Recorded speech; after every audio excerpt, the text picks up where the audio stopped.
New insights into gene therapy and clinical studies that point toward a cure. An inside look at choosing wisely, 5 things physicians and patients should question. How you can get involved with hematologic care in developing countries. And ASH's incoming president looks to the next generation for inspiration. ASH News TV starts in just a moment.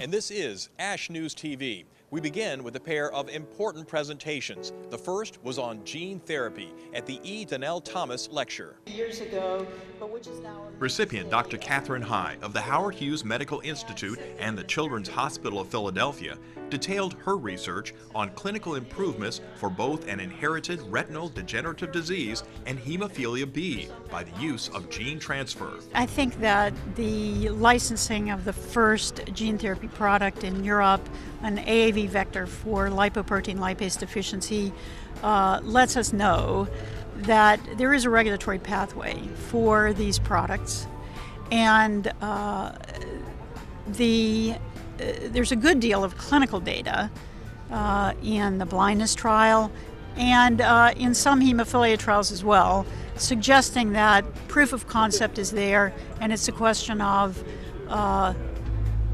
accumulating safety data, accumulating efficacy results, and that more products will be licensed. So I think of it as a little bit like in the early days of monoclonal antibody therapeutics. The first monoclonal antibody, OKT3, was licensed in 1986.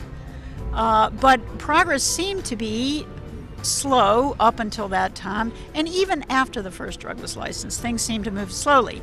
Today, monoclonal antibodies are 8 of the top 20 selling biotech company drugs.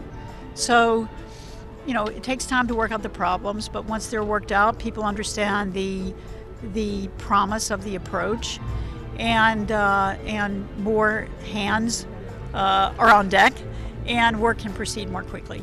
And you also talked a bit about the pitfalls, and I guess that's where you're referring, is that we need to continue with the safety studies and efficacy.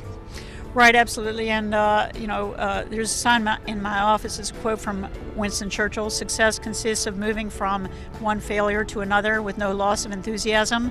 And I think that that's been important for everyone who's interested in novel therapeutics. At the Ernest Beutler Lecture and Prize, a pair of researchers were honored for their significant advances in the discovery of thrombopoietin. Dr. Kenneth Kashansky of Stony Brook University detailed his work on TPO's impact on stem cells and megakaryocytes. It's been a great and rewarding journey over the last 20 years with the discovery and the characterization of thrombopoietin. The studies that I talked about today described how we stumbled or discovered thrombopoietin. A discovery in a completely other field, virology, is what gave the creative spark, the catalytic spark that led to the cloning of thrombopoietin. And since that time, we've been using the recombinant molecule to understand its biology. How does this molecule stimulate not only platelet production, but as it turns out, how does it affect hematopoietic stem cells, and might explain how it works in aplastic anemia and in other states. It's been very gratifying studies, understanding the molecular wiring, how a megakaryocyte works, understanding all of the transcription factors and signaling molecules that are stimulated. And of course, it's great and gratifying to see that this work has now spilled over into the clinical arena. We now understand why patients with liver failure have low platelet counts. We now understand why patients with rheumatoid arthritis have high platelet counts, and we understand some of the congenital diseases of too many or too few platelets. And then most rewarding, I think, is the understanding that the thrombopoietin receptor is integral to understanding polycythemia vera, myelofibrosis, and essential thrombocythemia. So it's been a great journey, great fun, and I am just truly honored to have been able to deliver the Beutler Lecture and Award. And the questions seem to revolve around the fact that while we have many answers, there are still many questions. Oh, I would never ever want to presume that we don't have new questions to ask and great opportunities to probe more insights into biology and into clinical medicine. Working out of Mass General, Dr. David Cooter has been closely involved in clinical evaluations of TPO receptor agonist compounds. The high point is that for 20 years there's been a trials and tribulations developing TPO agents for clinical purposes. The first 10 years are marked by the fact that our efforts to do this failed because of antibody formation. In the last 8 years, we've been able to develop 2 molecules that are effective TPO agents for clinical use. They've been developed primarily in a disease called ITP, and what we've learned about ITP is ITP has been long known to be a problem with platelet destruction. What we've shown recently is ITP is also a problem with platelet production. So by giving a patient a drug that raises platelet production, we can actually ameliorate the thrombocytopenia.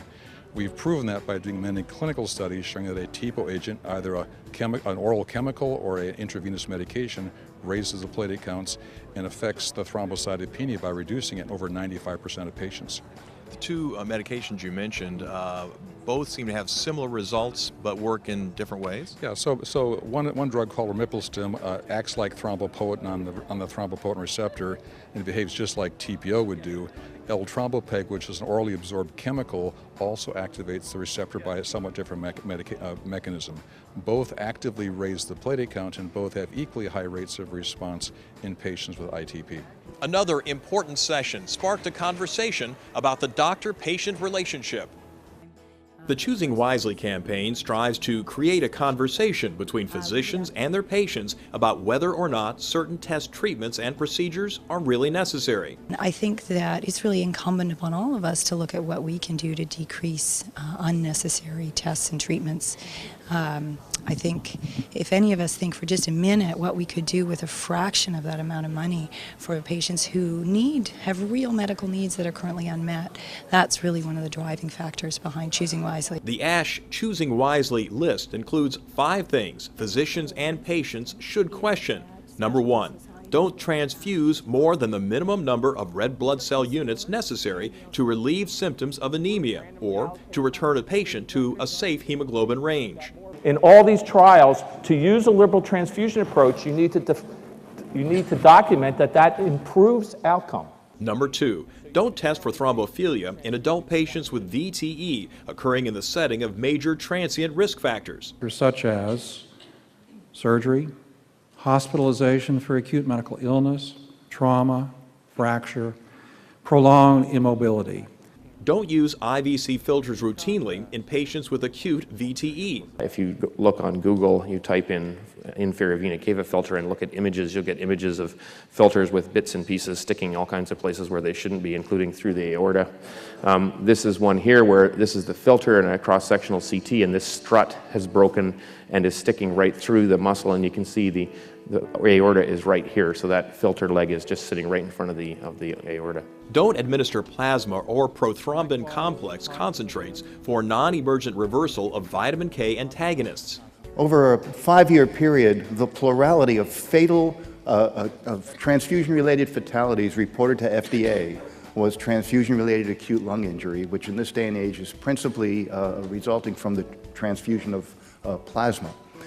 And 37% of all fatal transfusion events, according to the Red Cross, trolley is 12-fold more likely from a plasma transfusion than from a red cell transfusion. Limit surveillance CT scans in asymptomatic patients following curative intent treatment for aggressive lymphoma. One might still say, well, occasionally it is picked up earlier by doing some kind of surveillance testing, and those patients must be profiting from that because it's being found at an earlier point in time. But when we compared the 2 groups, we couldn't actually discern any such advantage.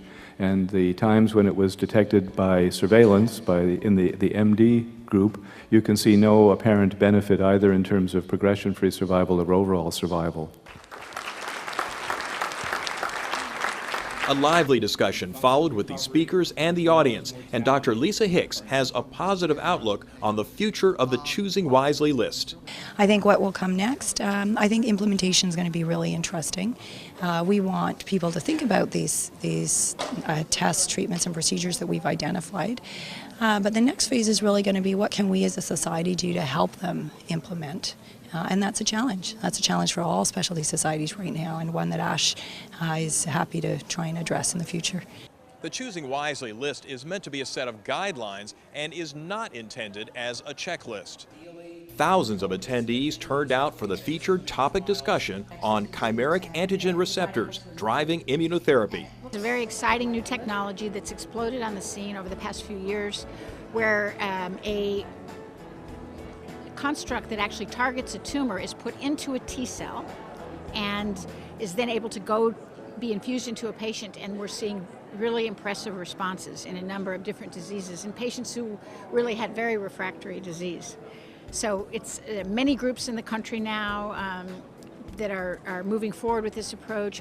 We've seen great abstracts at this meeting from all over the country, all over the world. This is an incredibly exciting meeting for us because for the first time we're really seeing a number of different groups providing evidence that these cells can operate very effectively in patients with relapsed disease. So we're going to try to recap a little bit of that within the hour that we have, talk about some of the more exciting results, and just try to bring folks up to speed who might not be familiar with this technology. In the one-hour session, topic speakers Dr. Elizabeth Spall and Dr. Stephen Grubb highlighted submitted abstracts demonstrating the technological innovations in immunotherapy. This meeting is vital to patient care everywhere. Dr. Spall says they're hoping to find a cure for hematological malignancies. Our goal is to cure these patients, and if this works as it has in many patients so far, it's not as toxic, for example, as a stem cell transplant, but it's very effective. So it's early days. It does cause a lot of side effects in some patients, in others it doesn't. But as we get better and refine the approaches, it may be much easier to tolerate and will replace some of the more toxic chemotherapies that we have moving forward. The session leaders proposed solutions to roadblocks based on successful cellular immunotherapy data. Clinicians and researchers asked questions and engaged with the experts on the panel. While the road to finding a cure to lymphoma is a daunting one, this exciting research and technological advancement indicates that we are heading in the right direction. It's early in development. On the other hand, there are pharmaceutical partners that have been identified for a number of these technologies, including the one at the University of Pennsylvania, where we're working with Novartis. And so I think that physicians at other centers should be aware of this. It's a referral option for them right now, and in the near future we're going to be seeing multi-center trials which utilize this cell therapy as a potential option for patients. So I think there's a chance to get this right now for your patients on a referral basis, and soon, hopefully, at a center near you.